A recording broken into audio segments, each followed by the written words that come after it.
오늘 우리에게 주신 하나님 말씀은 열왕기상 20장입니다. 열왕기상 20장 22절에서 34절까지의 말씀을 보시겠습니다. 열왕기상 20장 22절에서 34절까지의 말씀입니다.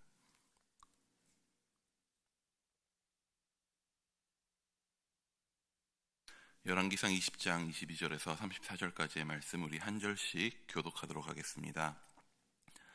그 선지자가 이스라엘 왕에게 나아와 이르되 왕은 가서 힘을 기르고 왕께서 행할 일을 알고 준비하소서. 해가 바뀌면 아람 왕이 왕을 치러 오리이다 하니라. 아람 왕의 신하들이 왕께 아뢰되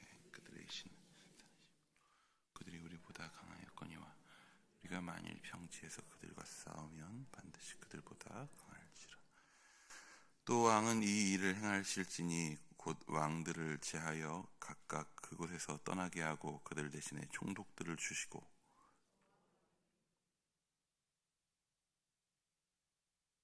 하는 말대로 병거는 병거대로 보충하고 우리가 평지에서 그들과 싸우면 반드시 그들보다 강하리이다. 왕이 그 말을 듣고 그리하니라.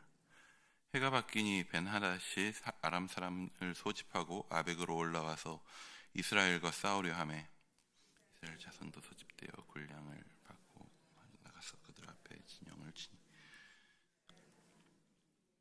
적은 염소떼와 같고 아람 사람은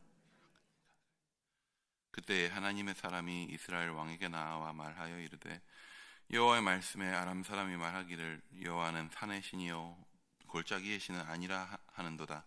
그러므로 내가 이 큰 군대를 다 내 손에 넘기리니 너희는 내가 여호와인 줄을 알리라 하셨나이다 하니라. 접전하여 이스라엘 자손이 하루에 아람 보병 10만 명을 죽이매 그 남은 자는 아벡으로 도망하여 성읍으로 들어갔더니 그 성벽이 그 남은 자 2만 7천 명 위에 무너지고 벤하닷은 도망하여 성읍에 이르러 골방으로 들어가니라. 이게 말하되 우리가 들은즉 이스라엘 집에 왕들은 인천 왕이라 하니 만일 우리가 굵은 배로 허리를 동이고 테두리를 쓰고 그리고 이스라엘 왕에게로 나아가면 그가 혹시 왕의 생명을 살리리이다 하고 그들이 굵은 배로 허리를 동이고 테두리를 머리에 쓰고 이스라엘의 왕에게 이르러 이르되 왕의 종 벤하닷이 청하기를 내 생명을 살려주옵소서 하더이다. 아합이 이르되 그가 아직도 살아있느냐? 그는 내 형제이니라. 사람들이 좋은 증조로 여기고 그 말을 얼른 받아 대답하여 이르되 벤하닷은 왕의 형제니이다. 왕이 이르되 너희는 가서 그를 인도하여 오라. 벤하닷이 이에 왕에게 나온 왕이 그를 병거해요. 함께 읽습니다. 벤하닷이 왕께 아뢰되 내 아버지께서 당신의 아버지에게서 빼앗은 모든 성읍을 내가 돌려보내리이다. 또 내 아버지께서 사마리아에서 만든 것 같이 당신도 다메섹에서 당신을 위하여 거리를 만드소서. 아합이 이르되 내가 이 조약으로 인해 당신을 놓으리라 하고 이에 더불어 조약을 맺고 그를 놓았더라. 예, 제가 어떤 드라마처럼 이렇게 쭉 연속되는 오랜 시간을 들여야 되는 것들을 잘 못 보는 편입니다.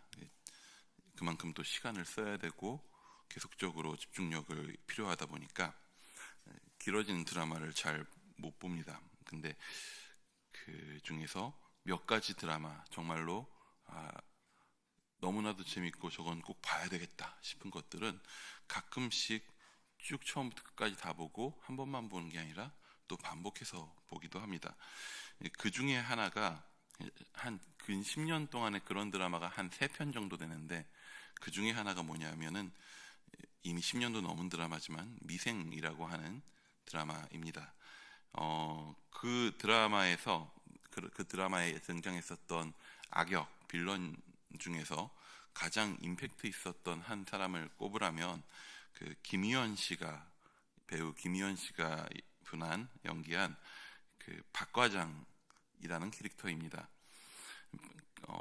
일단은 그 드라마의 배경이 되는 회사가 무역회사인데 그 박과장은 그 일하고 있는 무역회사에서 젊은 시절에 아마 대리 때였던 것 같은데 대리 때 젊은 시절에 굉장히 큰 계약을 따내게 됩니다. 그래서 주변 사람들에게 박수를 받고 굉장히 인정을 받습니다. 하지만 그 계약을 따내고 그 거래가 진행되고 하면서 그 수십억, 수백억의 거래가 오가는 큰 계약들이 자기 손을 통해서 이루어지고 있음에도 불구하고 거기서 이루어지는 그 수십억, 수백억의 거래들은 자신의 수익과는, 자신에게 돌아오는 이익과는 아무런 상관이 없는 것을 보면서 마음에 허탈감이 찾아오게 됩니다. 그러면서 그에게 유혹이 다가옵니다. 자기 회사와 계약을 하기 원하는 곳들이 그에게 뒷돈을 챙겨주기 시작하는 것입니다. 우리 회사와 한번 잘해보자고, 우리 회사를 당신네 회사와 잘 계약될 수 있도록 우리를 연결해달라고 하는 식으로 돈을 챙겨줍니다. 그러다가 그렇게 뒷돈을 받아오다가 나중에 어떤 사람이 그런 얘기를 하는 겁니다. 이렇게 조금씩 챙겨서 뭐하냐, 당신이 회사를 하나 차리라. 그래서 이렇게 계약하는 그 중간에 당신이 차린 회사를 끼워 넣고 거기에서 생겨나는 모든 이익들을 당신이 챙겨라. 아예 본격적으로 빌런 일을 해라, 악역의 역할을 해라 라고 하는 거죠. 그래서 그는 자기 가족들을 임원진으로 넣은 회사를 차려서 자신이 있는 회사의 사업에 끼어 들어갈 수 있게 하여 자기가 중간에서 이익을 챙기며 살게 됩니다.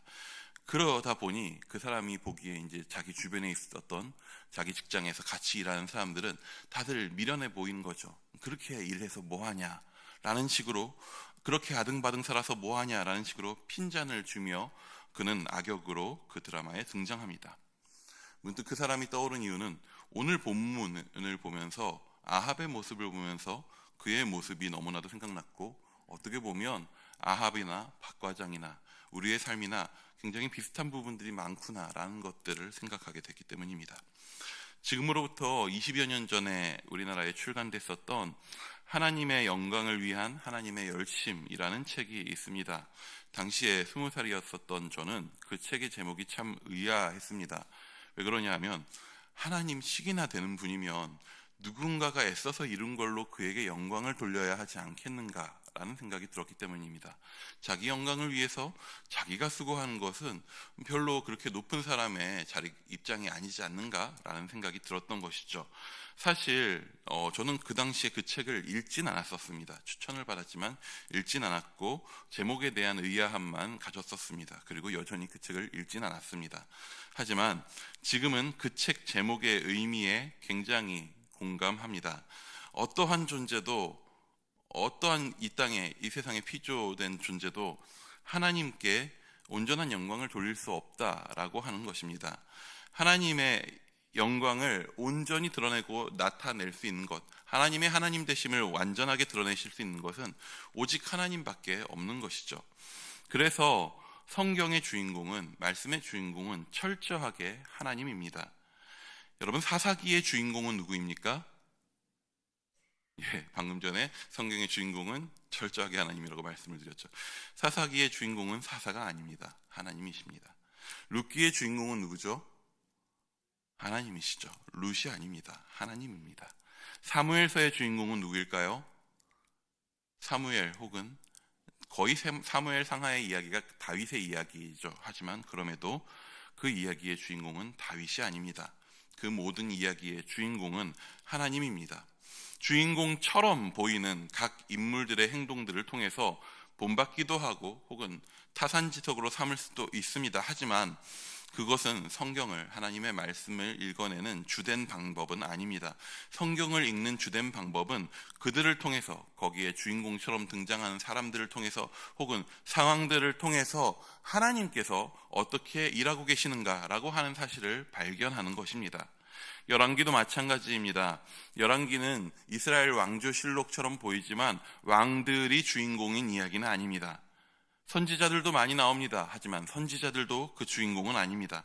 열왕기는 왕들을 통해서 일하시는 하나님을 우리에게 보여주고, 왕들이 혹여 잘못된 길로 갔을 때, 잘못된 길로 걸어갈 때에는 선지자들을 세워서라도 친히 이스라엘 나라를, 유다를 다스리시는 하나님의 이야기를 우리에게 보여주고 있습니다. 오늘 본문은 그 사실을 다시 한번 우리에게 분명하게 보여줍니다. 아람은 아합은 그 등장부터 잘못된 길을 걸어왔었던 왕이죠. 등장하자마자부터 그 결혼한 이세벨로 인하여서 바알 숭배를 북이스라엘 가운데 가득하게 합니다. 바알을 섬긴 그의 치세 속에서 이스라엘 백성들은 고통받습니다. 하지만 하나님은 엘리야라고 하는 선지자를 통해서 자신의 통치가 어떻게 이스라엘 가운데 이루어지는지를, 자신이 어떤 존재인지를 여전히 보여주십니다. 엘리야와 바알 선지자들의 대결을 통해서 누가 진정 하나님이신가라고 하는 사실을 이스라엘 가운데 보여주십니다. 하나님께서 친히 자신의 영광을, 자신의 하나님 되심을 이스라엘 가운데 보여주고 계신 것입니다. 하나님의 영광을 하나님 스스로의 열심을 통해서 드러내시는 것이죠. 그러나 하나님의 하나님 되심, 즉 하나님의 영광은 이스라엘 안에서만 인정되고 끝날 일은 아닙니다. 예초에 하나님은 이스라엘 부르시고 이스라엘 자기 백성으로 세우실 때에 그들 가운데 자신을 드러내시는 것을 넘어서 그들을 통해서, 이스라엘을 통해서 이스라엘 주변국들, 주변 민족, 열방 가운데에 하나님이 어떤 분이신지를 드러내기 원하셨습니다. 당시에 아람이라고 하는 나라는요, 북이스라엘이 직접적으로 상대할 수 있을 만한 그런 나라가 아니었습니다. 애초에 아합도 아람에 쳐들어왔을 때 그냥 항복하려고 하지 않았습니까? 이건 마치 헤비급과 라이트급만큼의 극복할 수 없는 체급차가 있는, 힘의 차이가 있는 대결이었습니다. 그럼에도 이미 아람은 이스라엘에게 크게 한번 패했죠. 그러자 아람 왕의 신하들은 자기들의 왕에게, 아람 왕에게 이렇게 우리가 패한 이유는 이것이지 않나 싶습니다 라고 이렇게 이야기합니다. 우리 23절의 말씀을 한번 같이 보도록 하겠습니다. 23절입니다. 시작.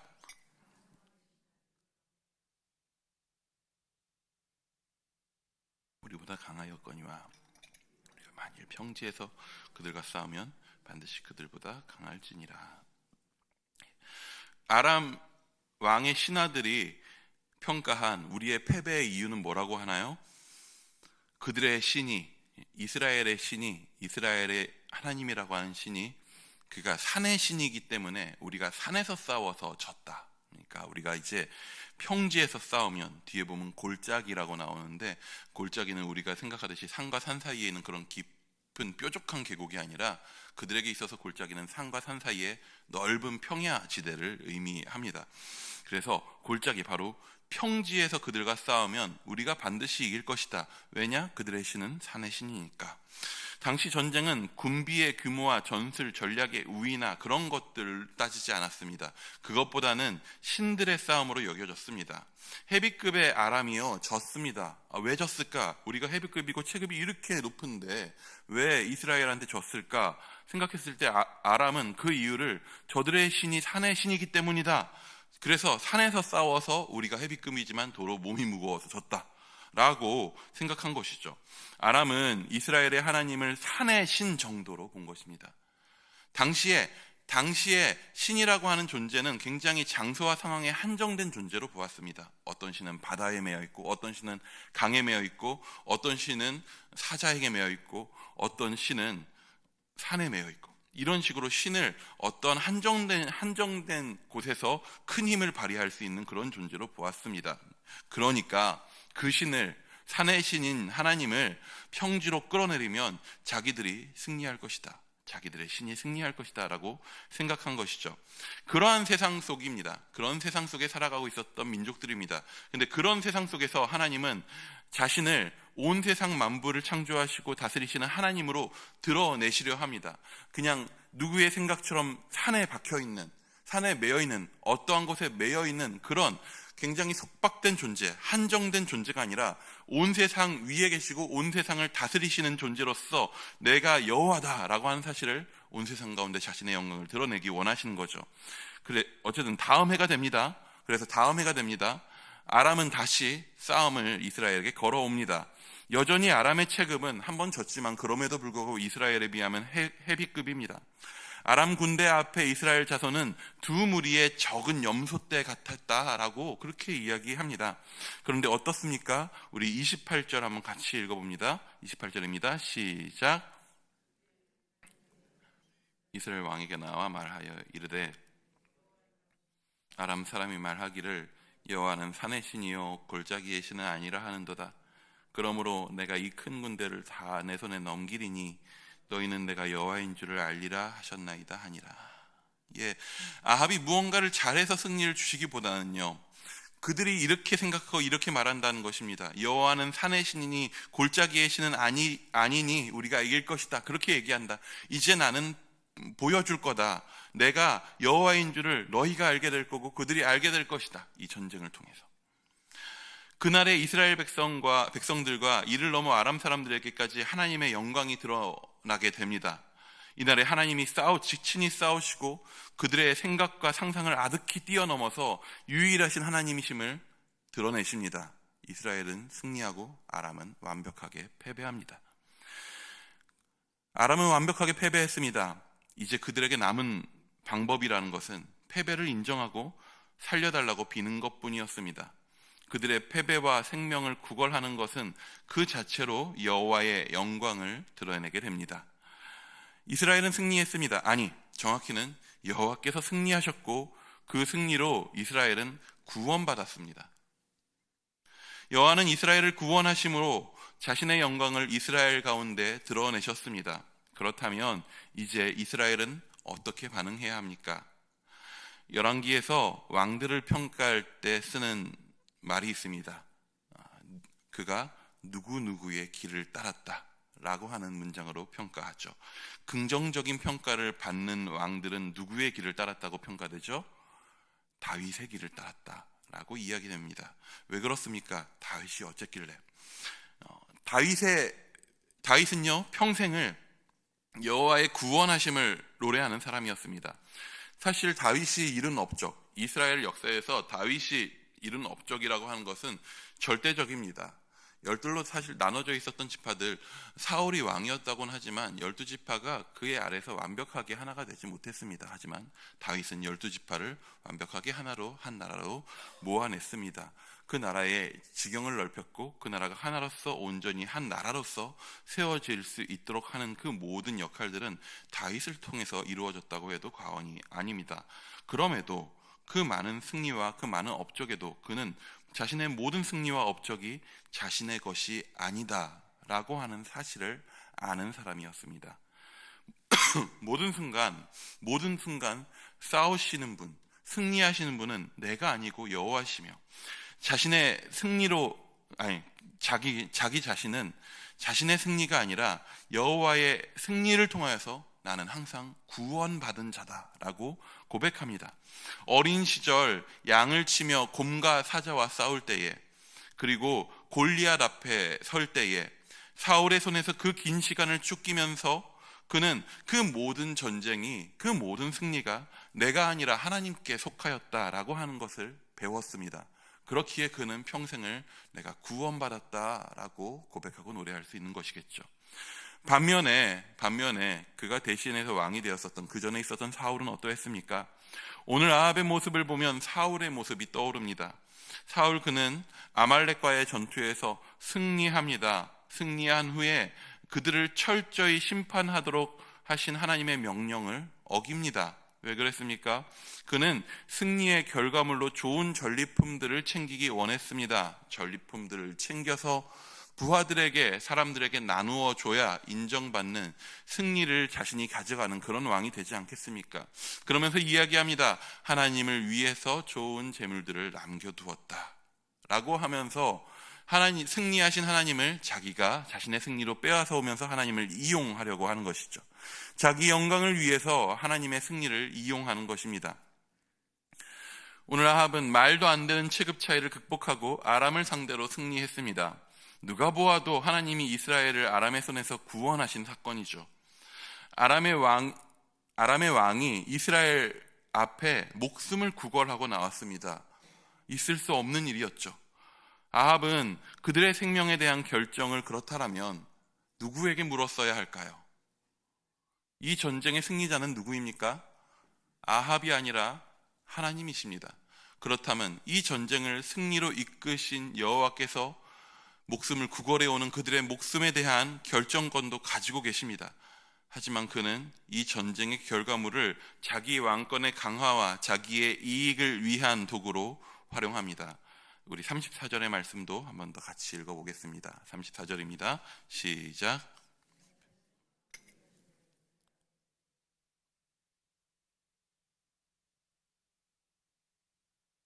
내 아버지께서 사마리아에서 만든 것 같이 당신도 다메섹에서 당신을 위하여 거리를 만드소서. 아합이 이르되 내가 이 조약으로 인해 당신을 놓으리라 하고 이에 더불어 조약을 맺고 그를 놓았더라. 아람이 이전에 빼앗아갔었던 도시들을 돌려준다고 합니다. 왕으로서 얼마나 큰 업적입니까? 심지어 아람의 수도인 다메섹에 아합의 이름을 내세운 거리가 생긴다고 합니다. 거기서 이스라엘의 물건들의 무역들이 이루어지고 거기에서 이스라엘의 물건들이 거래될 때마다 아람의 그리고 자신의 나라에 자신의 이름이 계속적으로 드높아질 것입니다. 자기 이익이 쌓여갈 것입니다. 그것을 위해서 아합은 여호와의 승리를 자기의 것으로 가져오려고 합니다. 남의 이야기로 쉽게 생각하지 말아야 합니다. 우리는 이를 통해 돌아보아야 합니다. 아합의 이야기는 남의 이야기가 아닙니다. 우리는 우리가 이룬 것으로 하나님께 영광을 돌리는 자들이 아닙니다. 하나님은 우리를 향한 사랑으로 악한 자와 싸워 승리하셨습니다. 그리고 하나님의 승리의 결과로 우리는 구원을 얻었습니다. 하나님은 우리를 구원하셨습니다. 하나님의 승리는 여전히 오늘 우리가 구원받았습니다 라고 하는 고백을 할 때마다, 내가 죽지 않고 영원한 생명을 얻었습니다 라고 하는 고백을 할 때마다 그 가운데서 하나님께서 승리하셨다라는 그 영광이 드러나게 됩니다. 우리의 수고로 그 영광을 돌린 게 아니라 하나님의 열심히 우리를 구원하셔서 자신의 영광을 드러내신 것이죠. 오늘 우리가 예수를 믿고 새 생명을 얻음은 하나님의 열심의 결과입니다. 뿐만 아니라 새로이 얻은 생명으로 오늘을 주와 함께 살아가는 모든 순간 또한 하나님이 주신 은혜입니다. 하지만 우리는 그 안에서 너무나도 쉽게 처음에 이야기했었던 그 박과장처럼 행동합니다. 그래서 거기에서 떨어지는 내 전리품은 무엇인지, 거기에서 얻게 되는 내 이익은 무엇인지를 너무나도 쉽게 찾아가게 됩니다. 아합처럼 됩니다. 그래서 내 전리품은 무엇입니까? 내게 돌아오는 것은 무엇입니까? 사울이 그랬던 것처럼, 아합이 그랬던 것처럼 우리는 너무나도 쉽게 질문하고 그것에 목매어 살아갈 때가 많습니다. 우리는 우리의 삶을 통해 그분의 영광이 드러나는 그 놀라운 사실 하나에 감격하고 살아가야 합니다. 우리가 구원받았습니다. 우리가 새 생명을 얻었습니다. 그것이 감격스럽고 감동이 되십니까? 그 자리에서 우리가 너무나도 멀리 떨어져 있어서, 그래서 구원받았으니 하나님 이제는 더 무엇을 주실 것입니까? 그래서 내 것은 무엇입니까?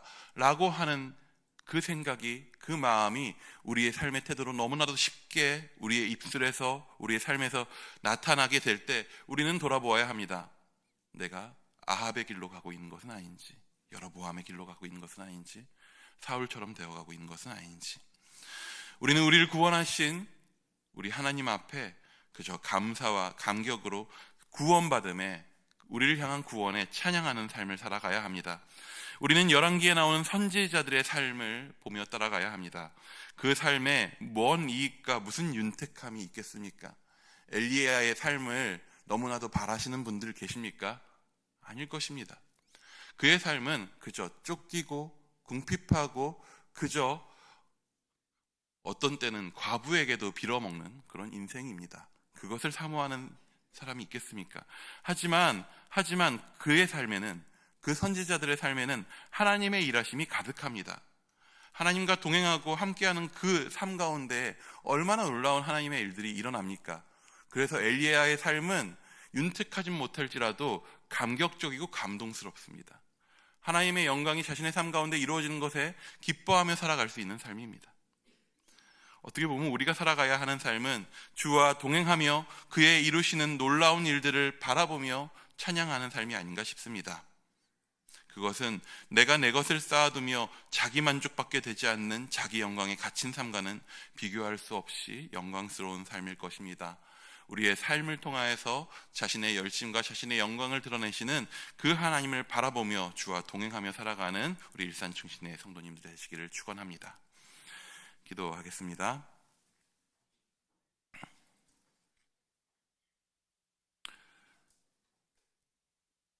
주님, 우리의 힘으로, 우리의 열심으로 나의 것을 갖추고 얻고 그렇게 나의 영광을 세우며 그렇게 살아가는 삶이 되지 않기 원합니다.